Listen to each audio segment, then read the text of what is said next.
Hello, this is Eleanor, Hello, this is Phil and you're listening to A Dad and his daughter figuring out ADHD Out Loud. Hello. Hello. Hello We're again. going Hello, straight. Okay, everyone. that was hello everyone. What, was that too sudden for you? It was, yeah. Normally straight there's a few in other there. things you do, but that's fine. Oh no, straight in. Hello, welcome to our podcast, Yes. A Dad and his daughter, figuring out ADHD out loud.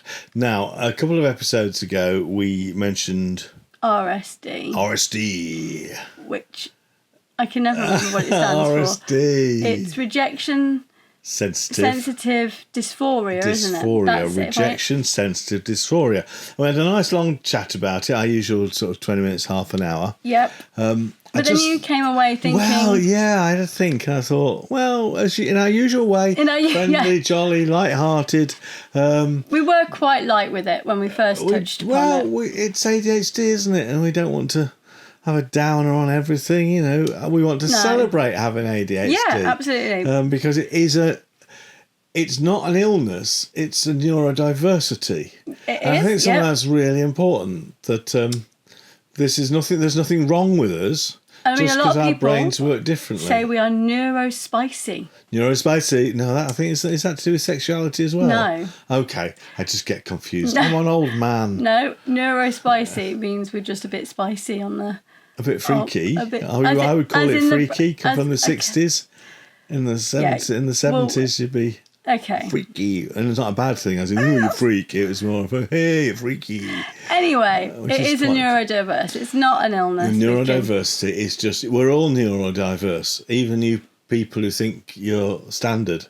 Yes. You've got diversities. There's something. So there's nothing wrong with us. We just behave and think differently. And as such, we keep it light, we keep it fun, and we want to celebrate the wonder and complexity of our strange way of doing things. Yeah, because there is, we don't want to be negative Nancy's all the time. But I think because of that, we skirted round rejection-sensitive dysphoria and didn't really dig into how bloody frustrating it is and annoying and depressing and so we talked about it's not as light. We made it feel like actually, but we're very sensitive to feeling rejected. So, but actually, feeling rejected is a huge weight to carry, especially from maybe even as children. Yeah. But it's certainly through adolescence, it's horrific. I mean, we have to sort of not be careful because that's not right.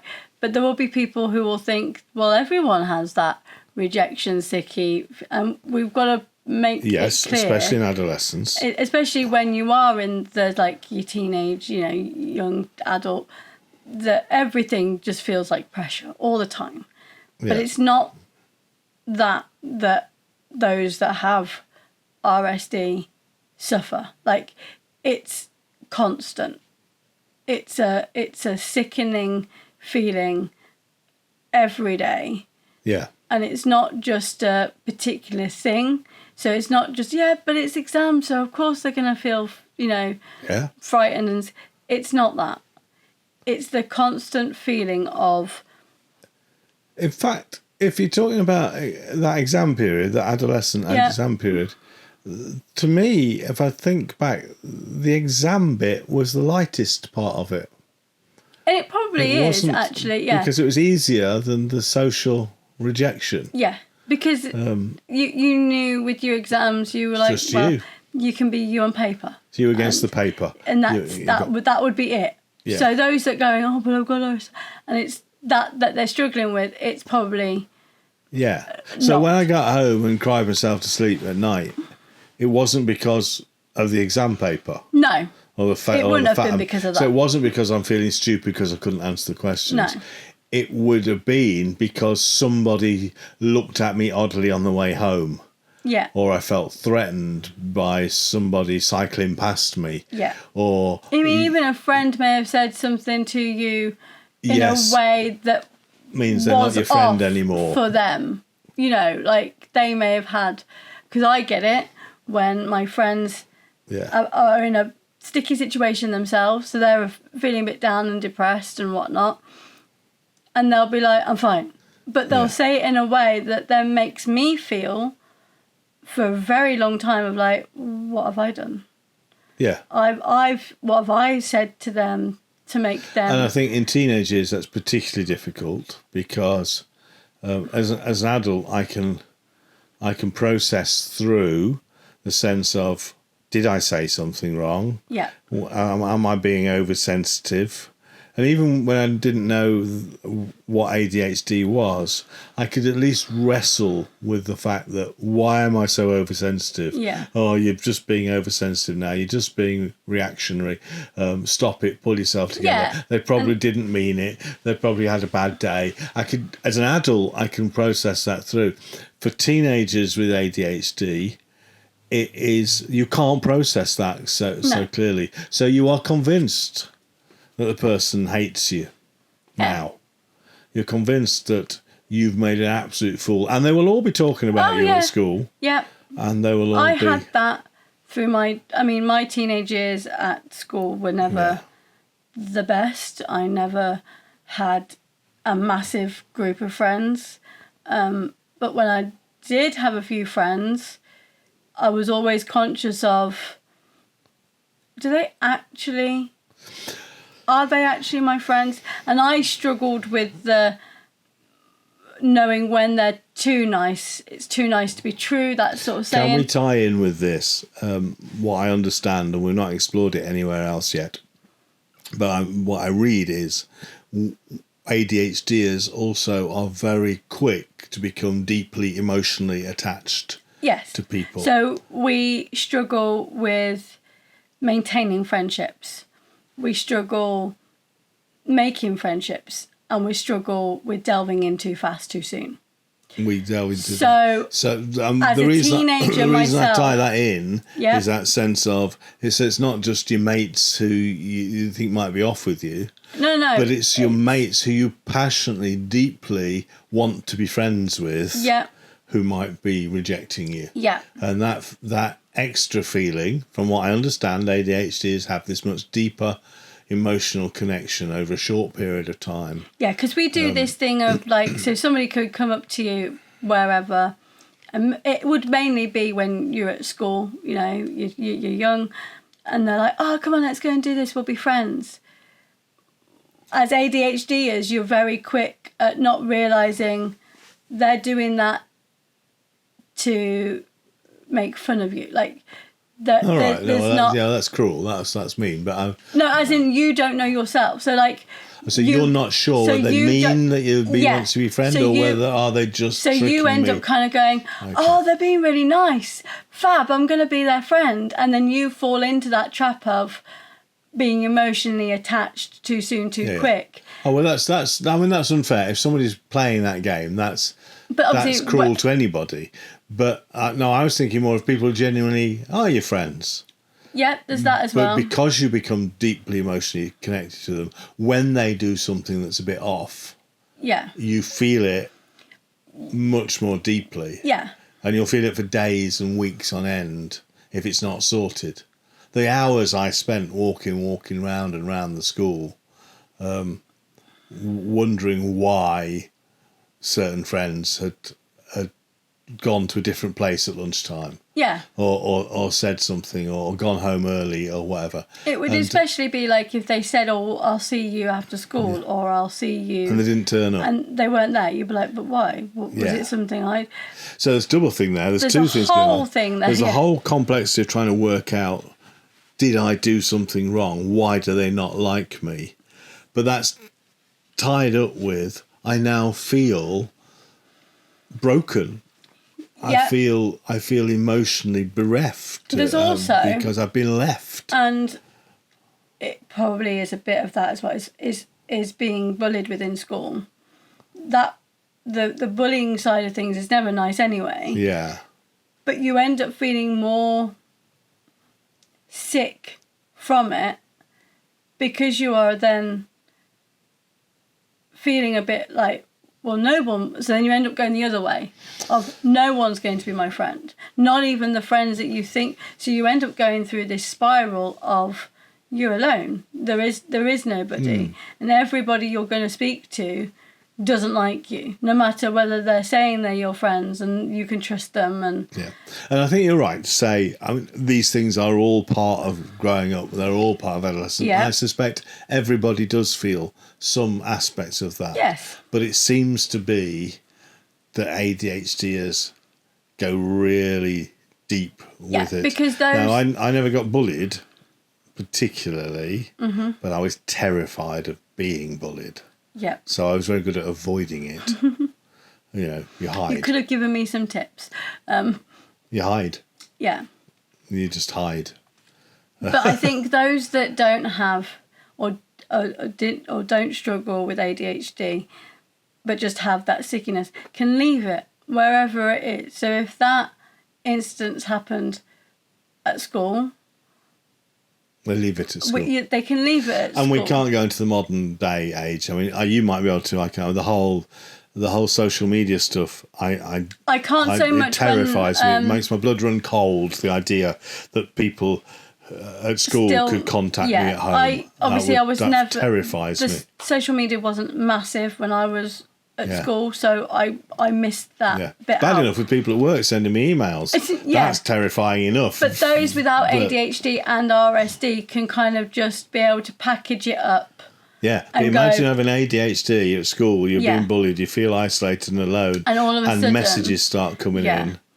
It would just destructive. Because so you can read messages, and this is the problem, is that you can read messages in so many different ways. Many different ways, that a friend can send a message. And as they're typing it can be happy and like on their end, but when you read it feels like someone just stabbed you in the chest. And when people say, "Oh, pick yourself up, it'll be okay," there is no picking yourself up. There's no okay about it because you're terrified of the very process of having to see these people again. Yeah. Have to engage with them again. Have to say something. And even look at them is. And this the is thought why of it is just terrifying. In my adulthood, I avoid confrontation. I hate it. Yep. It's. I mean, I don't hate. I hate it hugely, not because I don't want to get into. I mean, I've not been a great fighter anyway. You're a fight. But I don't want to because I don't like being upset. I don't like the feeling of being upset. I don't like being hurt. But it's that depth of the rejection that comes from a confrontation, which is exceptional for ADHDers, that actually lots of people can confront somebody in a very kind, friendly way and say, this needs sorting out, there's a problem here. I think you've caused the problem, you think I've caused the problem, let's work this out. And that seems sensible and real and a very fine way forward. For me, I would just be terrified, ridiculous, because part of my job is sorting out such confrontations. But it just is, it leaves you with such a sick feeling. It churns your stomach. And when we say sick feeling, we don't feel like we're going to need to be sick. It's that your blood runs cold. Blood runs cold, butterflies in your tummy. Like there isn't any kind of... You'll have moments where you get distracted and do something else, and then it'll come back. And your stomach will sink through the floor. So we need to I want to make it clear that it isn't we're getting on with our day as if nothing's happened. No. We are walking around with a great going through the conversation over and over and over again. Of everything that we've done that day, of what have I done? Everything that I said, everything that I could have said, everything that I didn't say. Everything I did, everything I didn't do, all of that. And we will repeat the whole thing. Whole process over and over. And over again. And even when we can't make sense of it, it's still there. And that, to me, that stays there until enough time has passed that either something else has happened that distracts us or we've just forgotten it. but it's not. It doesn't get resolved. It doesn't go, oh, that's sorted now, I can leave that. And it lingers and lingers and lingers until it slowly dissipates over a few months. So yeah, and even then, something may trigger that. Oh yeah. So you think it goes away. You think you've kind of got over that whole situation, that issue, but then. So how do you feel when you remember something that happened 10 years ago, 15 years ago? I go cold. I go cold. My brain almost freezes, so it's almost like it just doesn't think of anything else other than that particular... I can control it and shake it off, but that... It comes back. I say my stomach just clenches. It's I mean, people talk about I feel guilty. Wall. I feel guilty. I feel that I've done... I feel stupid. A wall when they're running, like they hit the wall. It's like the wall just has built back up. Yeah. And you've slammed straight into it. So everything is then heavy again. Yeah. But this can be a comment I made at junior school. Yeah. This can be something I said at junior school. I remember one night, I'm better now with this one because I've told the story so often. I've sort of come to terms with it. We were in a classroom. We were asked to do some singing and music classroom. I told this story before. This is not. I don't know. Do we do that with ADHD? You never remember. I can't remember. No, I think that might just be old age, but we won't say anything. How many times I told the story? Singing away. I was merrily singing away, enjoying myself in class, and this bully in front of me turns around, slams his hand on the table, and he looked me in the eye and said, "Who do you think you are, Gary Glitter?" You must remember, in those days, Gary Glitter was a pop superstar. Disclaimer. Not a weird old pedo. But then it was just like basically saying, shut up. Yeah. You're embarrassing the whole class. And that rings out, and I remember that, and I feel... and for years and years and years, I couldn't sing a note. Wow. You might know, you might not know, but I don't like being trapped. Like claustrophobic space? No, as in like if someone's like... not in a huggy way, but like, so I'm in a corner and someone's put their hands either side of me and able me to block me. So which is very sensible. Which is fear. But it brings back memories of a situation that happened in school where a girl decided to like pin me against the library bookshelves, which was not a very nice thing to do. Was that, what's her name? Don't you say her name? It was in that group. The one who pushed you downstairs? Yes. The one who pushed you down. We can't say her name because we don't want to get sued. So she did several things of like, she pinned, so that feeling of being trapped and pushed and not being allowed to move. Just absolutely petrifies me. That I can't. And just remembering it will make you feel sick. It brings back the whole like how I felt. And that, not in a moment of when it happens again, but in a moment of, you know, and I remember a completely different thing, but I remember doing a little performance piece, 5 minutes, and it bombed. And it just made me feel, it still makes me feel sick now. So, which is why I was terrified every time like I had a gig on Saturday just gone. Yeah. And I cannot shake the idea that I'm going to bomb. Wow. Because it's happened once. Yeah. So I've been rejected once, and I got it wrong. And you don't. It wasn't rejection. They weren't rejecting me. I just did something that was rubbish. So as long as I do something that's not rubbish, I won't be rejected. But that's not how I feel. No, I think that's why sometimes that when I go and ask for help, and they just say, "Oh, it's easy. Just get on with it." Oh, right. It's that again. I get that, but no, I'm asked you. You're supposed to support. It's a different sort of help I'm after. Yeah. It's not a technical help me process, tell me the answer.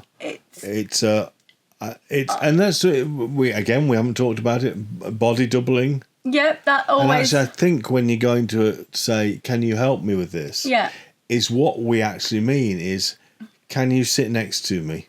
I mean, I've asked you to help me with things, and I kind of feel like a bit... I said, don't be so silly. Just get on with it yourself, It's sort of a bit like, well, hang on a minute. I'm an adult. I should be able to do something so simple, but actually just having you there as a presence that body helps doubling me. But no, it was more sort of there was a thing I needed to go and speak to a teacher about at school. You go to your teacher, you ask your teacher to just, can we not do sort of this because it triggers something within me. Yeah. And she was like, no, you're fine, get on with it. Yeah. And it was that I think that's the way the world works. Yeah. I think that's the struggle. That's why we're doing the podcast. That's just to somehow, in one little way, get out there to the world that this is not easy for us. That to say to us, oh, you'll be all right. We're not saying, oh, we're feeling a bit nervous and we'll be all right. What we're saying is, this really hurts. Yeah. And we're not even asking for, like, us to have special treatment either. No. We're just sort of allowing that part of us to kind of go, I need to say this out loud. Yeah. To let people know that actually what I'm about to do, it scares me to my It's core. terrifying. It's absolutely terrifying. And it's not that I need to do it because you think that I still need to, like... And that's connected with the fear of rejection. So I was and speaking failure. to somebody at my son's school and said to them about he does struggle a little bit with RSD. It's not massive, but it is evidently there. And they went, oh, but he'll have to get used to being told off. And I was a bit kind of like, that's not what I'm trying to say to you. It's how you speak to him. It's how, yes, I'm not saying you can't tell my son, if my son has done something that he really shouldn't have been doing, absolutely talk to him and tell him off. But it's how you speak to him for other matters. Yeah, and that's the knowledge. That's people understanding neurodiversity, and and it's very difficult because and I think RSD is still a fairly new. It's diverse, but actually the ways you can speak, which will crush us, will completely and it won't crush us. And the other thing I want to make people aware is that it doesn't crush us for that moment. Yeah, and it doesn't crush us for a week or a month. You remember things from years and years ago that crush you to this day. It's those moments that stay with us because they are then core feelings. So it's not like we can just go, okay, it happened. Okay, and move on. I did something wrong, got told off. it's like almost like a word sensitivity. So somebody would say something relating to an incident where that fear happened. Which is why I wanted to have this chat again about RSD, because I think we were too light with it last time for that very reason, the fact actually we don't shake it off. No. It lingers and maybe even builds. And I don't know what you do with ADHD if you don't have the sort of support networks we have. Yeah. I have a huge number of people around me looking after me, caring for me, telling me that I'm great, putting their arm around me, bringing me up if I need to, gently reminding me. Because there will be people out there but there'll be people out there who are completely isolated. Won't have that. No. And will just feel sick every day just by opening their eyes because feel that they're useless, that they're stupid, that they're in trouble, that they can never get anything right. And everything they've ever done has been wrong. Yeah. And that's a huge weight to carry around with you. Yeah. Because it isn't it doesn't happen every day. No. You know, we can go through days and it's rainbows and butterflies and sunshine. How does it work at your work? I mean, it's a fairly straightforward work, but my work, there's quite a lot of stuff I have to put out in the public arena, and every time I prepare or do it, I've got in the back of my head, you might be rubbish at this. This is probably going to be terrible now. Yeah. I mean, I don't have that because I'm not a performer, so there is no sort of preparing for anything. Yeah, what about things? I mean, you do stuff in the shop. You've got things to put together. You've got displays to make. You've got customer service to do. It's more the customer service where I sort of have to take deep breaths occasionally after some customers. Yeah. Because some customers don't realise what they're saying.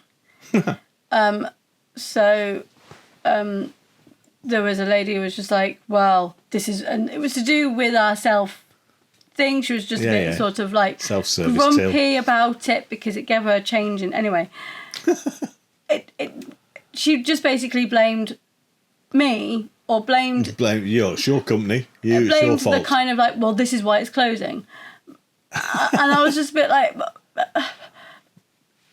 well, we're not closing for a start, and all the things you want to say to her, you can't think of. So this is where you're not allowed to anyway. Yeah.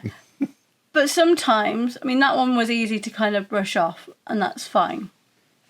It's the other ones that take a bit longer to brush off, where they may have had a bad day. And then you've got to think, okay, they may have had but it's hard sometimes to kind of just shrug it off.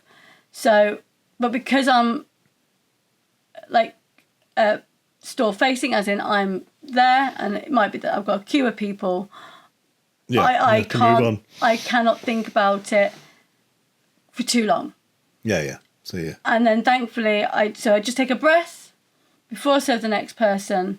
And sometimes the next person is very aware of what's just happened, so they're very much like, they're in a bad mood. So then their kind of reaction to the bad reaction helps me move on. And I think that's the thing. I think we'll end there on that sense of we're very grateful for those people who are our team, whether that be at work or friends. Very grateful. Very grateful for those team because, as you say, it's not necessarily about treating us differently. It is about understanding that. What somebody once said to me when I was way back at college. Thing is, Phil, you take a lot of loving, and I'm being kind, but it sticks with me. You know, that sense of actually we do take a lot of work. Yeah. We're so very appreciative for those people who put the effort in to work. And I think as a wider society, I'm getting preachy now, as a wider society, just let's look out for those people who are neurodiverse, who don't have a team around them. And actually it's up to all of us to be a team for those people who are struggling. Because there are those that go around going, I'm neurodiverse, and it's just a bit kind of like, okay. No, but I was thinking those people who don't do anything. But those that really do struggle and don't have the network that we are very lucky to have. And there will be those that will just find every day daunting. Yeah. So because we do. I mean, we find many days daunting. Yes. But to do that every day is just exhausting. Anyway, we've run out of time. Wow. Thank you for going a little deeper with RSD. Yeah. I still think there's probably more, but then if we go much deeper, we'll just end up crying. And all the podcast would be two puddles, just people crying. It's not a great podcast, is it? That wouldn't be fun. But thank you for listening. Please like, share, follow, buy us a coffee, all of that stuff. Most of all, just look after yourselves. Well, that's what I was thinking. Look after each other too. And each other. Yourselves and each other. Yeah. Okay, bye. Bye. Music written by Benjamin Tissot, supplied by bensound.com. Free music for videos. A Dad and His Daughter podcast is a Perfect Little Gentleman production.